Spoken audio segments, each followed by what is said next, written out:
और जो मनुस्मृति है, ये इसमें जो मनु का लिखा हुआ है, और इसमें जो हमारी महिलाएं बहनें थीं जो आज बड़ी खुश होकर बोलती हैं, कभी कभी बाबा साहब के खिलाफ बोल जाती हैं, अदर कास्ट की जो हैं, तो वो जो आज ऑफिसों में बैठी हैं, मैटरनिटी लीव भी लेती हैं और जो तनख्वाह भी पूरी ले रही हैं, सब चीज़ कर रही हैं, वो सब हमारे बाबा साहब की बदौलत है।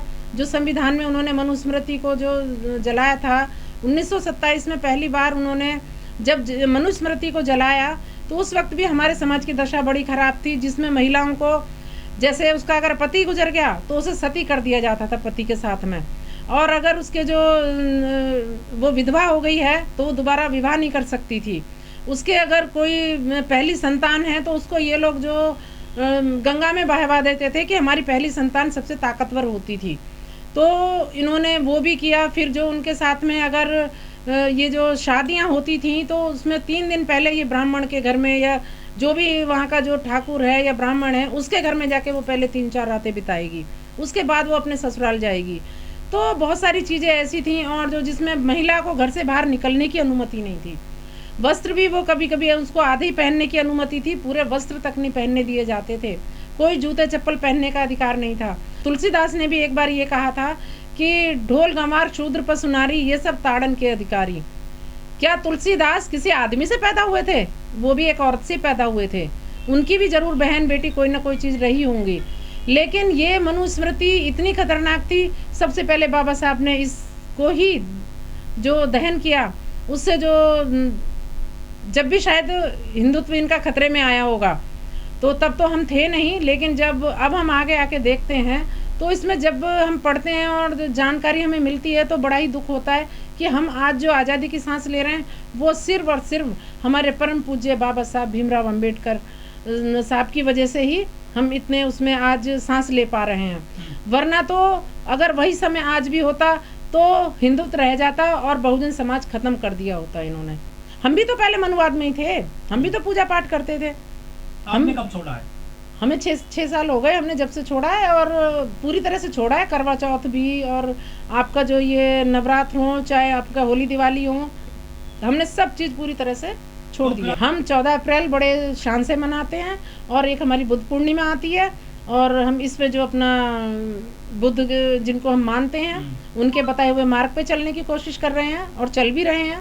तो हम बस बुद्ध और बाबा साहब के बताए मार्ग पर चल रहे हैं। उन्हीं के दिए हुए संविधान में कुछ है, और कुछ जो उन्होंने हमें तथागत गौतम बुद्ध ने जो हमें बताया है सत्य के मार्ग पर चलने के लिए, कि संसार में दुख क्यों है, दुख का कारण क्या है और इसका निवारण क्या है, इन्हीं सब चीज़ों के पीछे हम लोग चल रहे हैं। और जी उन्होंने ये भी कहा कि जो आपको अच्छा लगता है वो कार्य करिए। जिस दिन उनको ये समझ आ जाएगा ना कि जो समय हम इन चीज़ों में बिता रहे हैं, क्योंकि जब मैं करती थी जिस टाइम, तो मैं भी ये देखती थी कि कोई ये पान का पत्ता का जरा सा टूटा हुआ टुकड़ा ना हो, कोई सुपारी टूटी चटकी ना हो, कोई उनके वस्त्र गंदे ना हो, उनका मुकुट अच्छा होना चाहिए, उनके खान पान की सारी व्यवस्था, उनके लिए फल ऐसा होना चाहिए जिसमें जरा सा भी दाग ना लगा हो, और मतलब हर चीज़ का इतना ध्यान रखा जाता। पूरा एक दिन जिस दिन नवरात्र के लिए वो सिंहासन लगाया जाता था, वो पूरा दिन मेरा उस दिन निकल जाता था। और 2-2 हज़ार रुपये का सामान लाओ, फिर उन्हें करो, और फिर उसके बाद में जब वो निकल जाता था, जौ वगैरह भी बोते थे, फिर उन्हें सिलाने के लिए जाओ,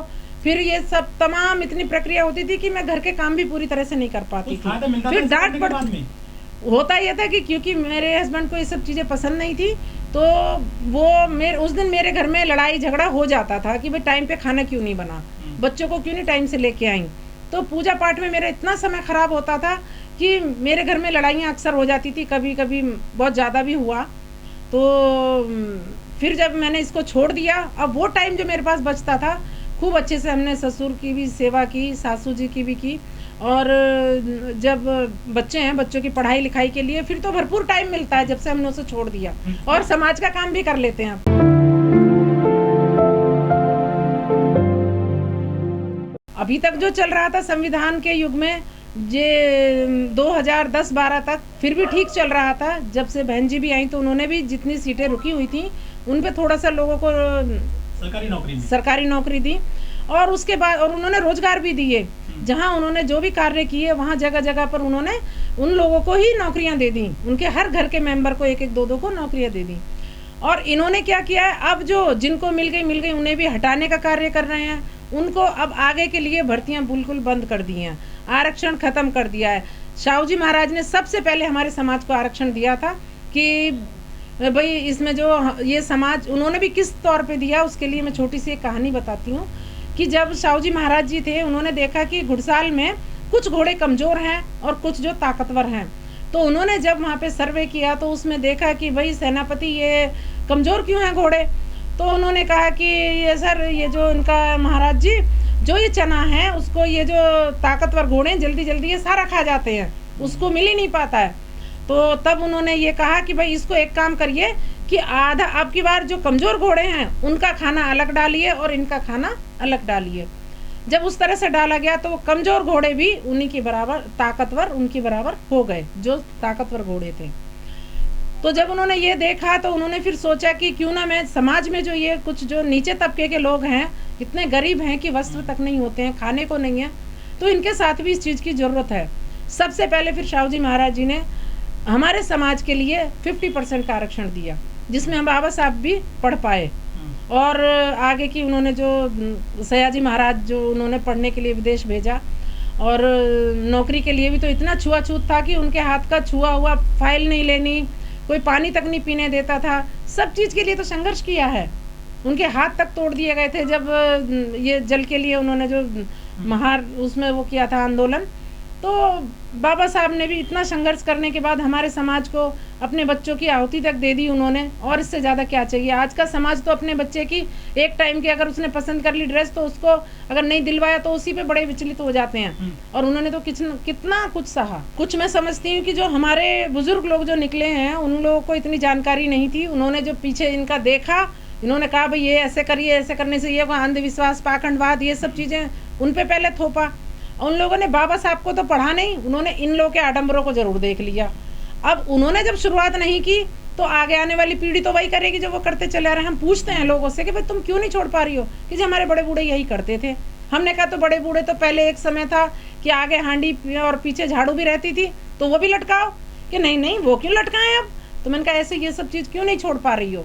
तो कहते हैं बड़े बूढ़े करते थे। तो हमने कहा बड़े बूढ़े करते थे तो आप अब तो समझो, अब तो व्हाट्सअप भी है, मेट्रो का ज़माना है, तो अपना ये आपके हर घर घर में टेलीफोन है, सारी चीज़ें। तो उसके बावजूद भी आप क्यों नहीं समझ पा रही हो। और समझ रही हैं अब समझ रही हैं। कथा सुनने जाती है महिलाएं आज भी बहुत ज़्यादा, जो जाती हैं उनको कोई सही व्यक्ति समझाने वाला नहीं मिला। जिस दिन वो समझाने के लिए एक बार नहीं, 2 बार नहीं, 3 बार जब वो समझाया जाएगा तो वो भी समझेंगी, वो समझ रही हैं। जी, मैंने ये जब सबसे पहले मेरे जो ससुर जी थे उनको 23 साल तक पैरालाइज रहा, 94 में हुआ था। वो 2017 में जब नहीं रहे, पंचतत्व में विलीन हो गए, तो तब हमने बुद्ध वंदना के बुद्ध रीति से ही सारी चीज़ें करवाई। और उस वक्त के बाद में हमने बुद्ध को जो जब पढ़ा, देखा, जाना, जाते तो हम हमेशा थे बुद्ध पूर्णिमा पे भी। और क्योंकि त्रिविधि बुद्ध पूर्णिमा जो है वो तथागत गौतम बुद्ध की वजह से है, क्योंकि वो तथागत गौतम बुद्ध बुद्ध पूर्णिमा के दिन ही पैदा हुए और बुद्ध पूर्णिमा के दिन ही उनको ज्ञान की प्राप्ति हुई और बुद्ध पूर्णिमा के दिन ही वो उनका परिनिर्वाण हुआ। ऐसा नहीं हो सकता, ये गलत है सब। वो कहते हैं ना कि चोर चोर चिल्लाते रहो तो दूसरा भी एक के पीछे दूसरा लाइन लगा के भागता चला जाता है। तो ये उस तरह से चाहते हैं कि जो पब्लिक है उसके दिमाग में इस तरह से भर दो और ये फिर हो जाएगा। क्योंकि संविधान कोई हंसी मजाक खेल नहीं है। संविधान की कॉपी जलाई गई थी 2018 में जनता, हम गए थे वहाँ पे, फिर विरोध करने के लिए पकड़वाया भी गया था, सारी सब चीज़ें थी। उसके बाद तो नहीं हुआ और नहीं होगा कभी, क्योंकि अब पब्लिक जब जितना जितना ये अत्याचार कर रहे हैं उतना उतना पब्लिक जागरूक होती चली जा रही है। अगर यही चीज़ 10-15 साल और भी पहले से इन्होंने किया होता ना तो हमारा समाज और भी जल्दी जाग जाता। हम तो कह रहे हैं बहुत अच्छा किया इन्होंने जो किया, हमारा जो देश का सब चीज़ें बेच दी, लाल किला क्या और चीज़ें क्या सब। तो अब हमारी कम से कम जनता जान तो रही है कि जो इन्होंने बनाया नहीं उसे बेच कैसे सकते हैं। मंदिर बन रहा है अयोध्या में, वो बना ले जितना बनाना है, वो रेत पे बन रहा है, रेत पे ही ढह जाएगा वो, उसमें भी हमारे बुद्ध निकल रहे हैं। रखी गई है मोदी जी के द्वारा, अब वो रखी है लेकिन उसको 100 साल क्या ये हजारों साल भी रख ले, सच्चाई को दफन नहीं कर सकते। आपके मठ कब्जा लिए, हमको उस चीज़ से कोई फर्क नहीं पड़ता क्योंकि हम बाबा साहब और बुद्ध के अनुयायी हैं। हम अपने मार्ग पर चलते रहेंगे, इन सब दिखावों से कुछ नहीं होता है। हम जो उनकी विचारधारा को लेके चलेंगे ना उससे फर्क पड़ता है। एक एक बंदा जब सुधरेगा तो उस घर की पूरी पीढ़ी बदल जाएगी और जब 100 साल आएंगे ना तब तक तो पीढ़ियां इतनी बदल चुकी होंगी, इनके सन जाएगा ही नहीं। तो वो अपने लोगों को इतनी बड़ी बड़ी संसद में और इसमें क्यों लेके आए हैं, क्यों ये जो फिर जो सारी वो छोड़ छाड़ के मंदिर को राजनीति में क्यों आ गए? अगर मंदिरों में भगवान मिल रहे हैं तो वहीं जाके बैठे ना, वहीं अपने बच्चों को बैठे, क्यों विदेशों में बच्चों को पढ़ा रहे हैं? फिर वो जा रहे हैं लेकिन उसके बाद लौट के कहाँ आते हैं? संसद में, पार्लियामेंट में, जो जगह जगह इन्होंने जो अपने ऑफिस बना रखे हैं वहीं पे आते हैं ना। तो मंदिरों में क्यों नहीं रह जाते हैं? कोविड काल में इन्होंने मंदिरों में ताले क्यों लगा दिए? अगर मंदिरों में भगवान है तो उसी में वहाँ पे जो इन लोगों को रहना चाहिए था। हॉस्पिटलों में क्यों गए ये वैक्सीन लगवाने? नहीं लेते। ये हमारे को जो हर तरह से प्रताड़ित करते हैं, हमारे अधिकारों को छीनते हैं और हमारे साथ, हमारे समाज की लड़कियों के साथ बलात्कार करते हैं, उनको मार देते हैं, जला देते हैं। अभी देखिए आप, जो चीज़ खत्म हो चुकी थी, इन्होंने जो, जैसे वो एक ये प्रहलाद का था कि जब होलिका का, जब इन्होंने जो उसको रातों रात जो जला के और उसके बाद में फिर इन्होंने जो उसके साक्ष्य खत्म करने की कोशिश की थी, हिरण्यकश्यप के समय की बात है ये।